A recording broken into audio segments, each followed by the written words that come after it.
a galaxy not so far, far away, but right here on Earth, two cosmic forces collided. One had impossible orange hair, the other wanted to colonize Mars. This is the story of the most unlikely friendship in American politics, and how it exploded more spectacularly than a SpaceX rocket on a bad day. Our tale begins in 2017, when two egos the size of small planets officially met for the first time. Trump had just become president, and Elon was just the eccentric guy who made electric cars and rockets that sometimes didn't explode. Initially, Musk wasn't a Trump fan. In 2016, he'd said Trump doesn't seem to have the sort of character that reflects well on the United States. Basically, the polite version of saying, this guy's kinda nuts. But Trump, being Trump, offered Musk a spot on his advisory councils. And Elon, being Elon, thought, why not? Maybe I can save the planet through bureaucracy. Spoiler alert, it didn't work. The honeymoon lasted exactly 5 months. In June 2017, Trump decided to pull out of the Paris Climate Agreement.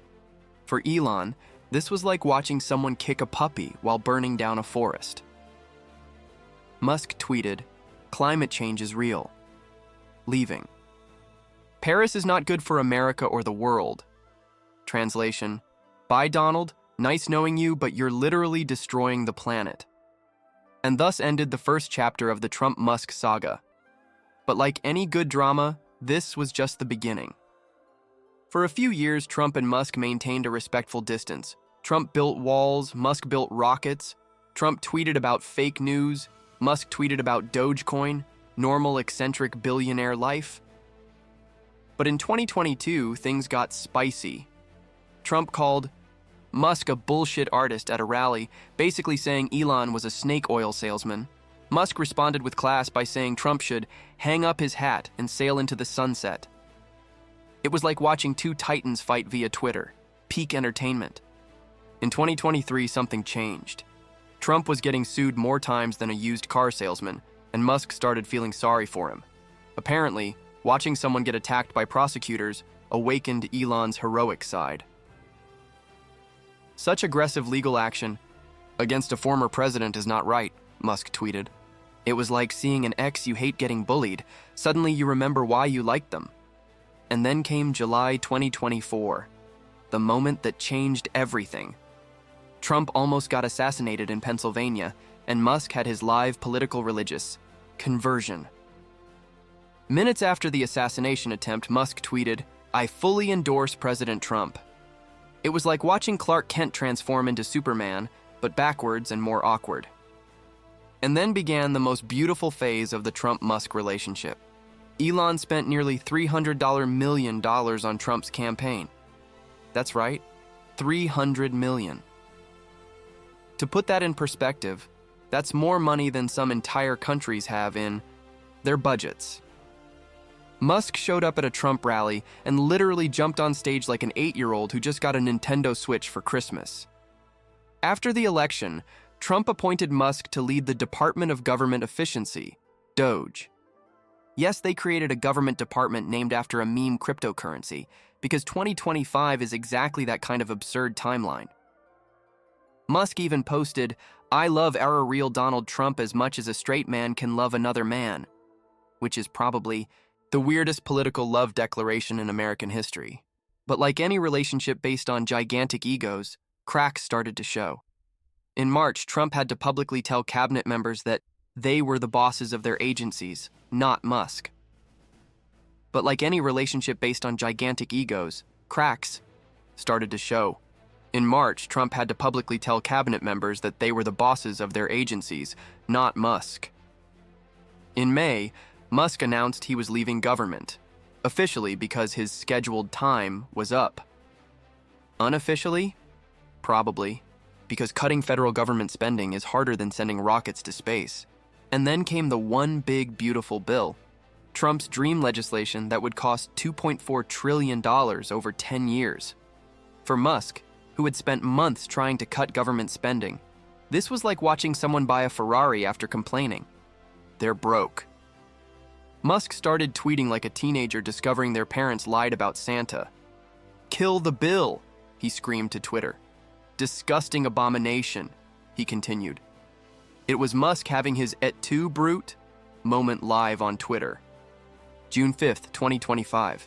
A day that will live in political meme infamy. Trump was in the Oval Office with the German Chancellor when a reporter asked about Musk's criticism. Trump responded, "Elon and I had a great relationship. I don't know if we will anymore." It was basically the presidential version of posting "It's complicated" on Facebook. And then the whole thing exploded. Within hours, the two most powerful billionaires in America were publicly attacking each other like pre-teens, fighting on Xbox Live. Trump on Truth Social, the easiest way to save money is to terminate Elon's government subsidies and contracts. Basically, you're fired, and I'm taking your money too. Musk on X. Without me, Trump would have lost the election. It was like watching an ex saying, "You'd be nothing without me," during a divorce fight. And then Musk went nuclear. He suggested Trump should be impeached and replaced by J.D. Vance. That's like burning down the house, dynamiting the foundation, and then salting the earth where it stood. Tesla lost $150 billion in market value in one day. $150 billion. To put that in perspective, that's more than the GDP of most countries. On Friday, Trump said he had no plans to speak with Musk. It was like blocking your ex on all social media, but publicly and with geopolitical consequences. The US government suddenly realized it had become way too dependent on Musk's companies. SpaceX is literally the only way American astronauts get to space. Starlink connects half the world to the internet. It was like discovering your ex controls the keys to your house, your car, and also happens to run your city's power station.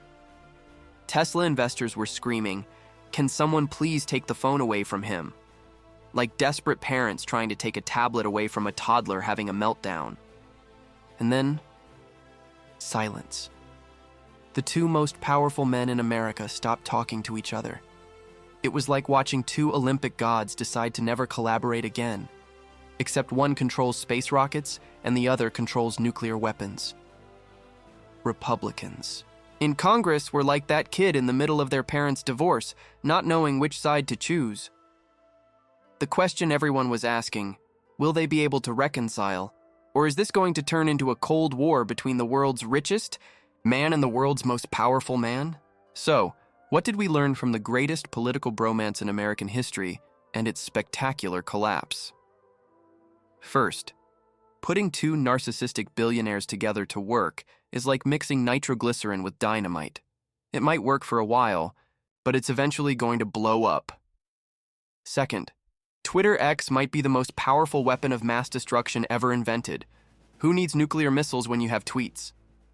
Third, never ever underestimate the power of a billionaire with hurt, feelings, and access to social media. And so ends our story, at least for now. The greatest political friendship of the modern era exploded more spectacularly than any SpaceX rocket or Trump scandal.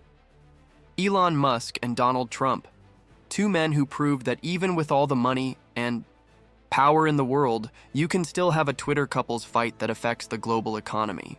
They came as friends, they left as enemies, and left the rest of us just watching like it was the best reality show ever made. Because at the end of the day, truth is stranger than fiction. And 2025 proved we're living in the most absurd timeline possible. This was the story of the Great MAGA War, a friendship that promised to change the world and ended up just changing Tesla's stock price. You know what? Maybe Mars really is a better idea. At least there's no Truth Social up there. Elon Musk left planet Earth, literally. And Trump, well, he's still tweeting.